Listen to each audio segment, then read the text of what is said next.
Joining us now over the phone, like he does every Wednesday morning, I have journalist Bill O'Reilly, host of No Spin News on BillO'Reilly.com. He is also the author of the best-selling book, Confronting the Presidents, No Spin Assessments from Washington to Biden. Bill, top of the morning to you, sir.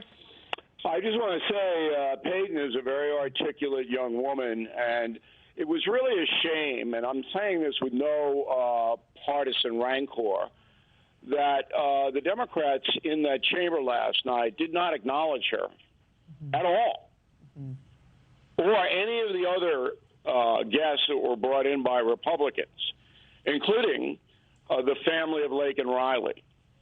And that's the headline of the speech, Markie. Yeah, and talk to me about that. Just your takeaway from the behavior from them last night, especially at a time when Democrats do so desperately need to rebrand their party, right? I mean, were you, I don't know if shock's the word, but what did you take away from how they acted last night and the message that sends to people?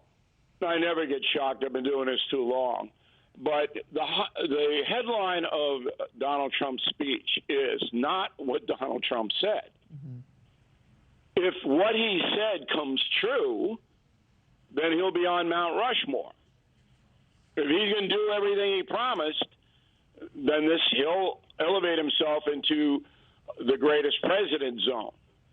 The headline was, the dissenting party is so hateful and so offensive to non-ideological voters that it's stunning. It's absolutely stunning. I knew this guy, Al Green, who looks like something out of a horror movie. I knew he was going to do some stunt. That didn't hurt the party because he's a clown. But when you have leadership standing there or sitting there, not acknowledging anything that the opposing party has done as being worthy, nothing, then you have a party in disarray. And that's the headline of the speech last night. And did you feel like Democrats' behavior last night was markedly different from behavior we've seen from Republicans on this same evening before, Bill? I mean, we've seen outbursts like this on this evening. Did you feel like last night was so different from Republicans in the past?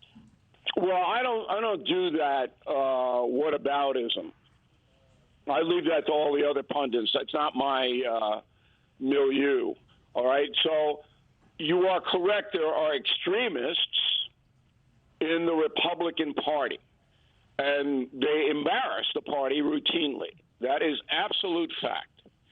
But when you have an event like that last night, and you have civilians brought in who have experienced pain, who, like Peyton, whose lives were changed by insane policies that the Democratic Party embrace, and you don't acknowledge that, that's beyond any individual conduct.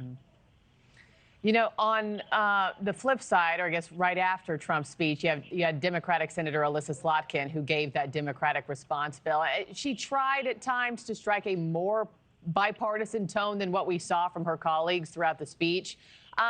But, you know, her message juxtaposed with the behavior in the chamber, which one of these messages is going to resonate?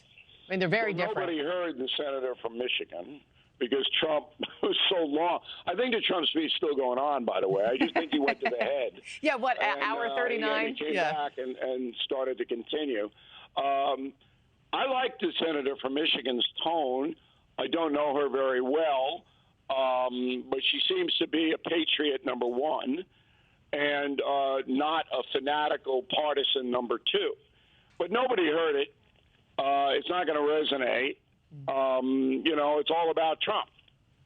And the people who hate Trump are going to hate him more today than they did last night because he got it through the speech, and not with his words.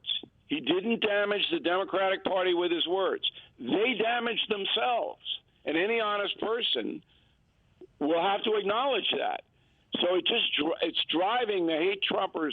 He's driving them literally mad, Markie.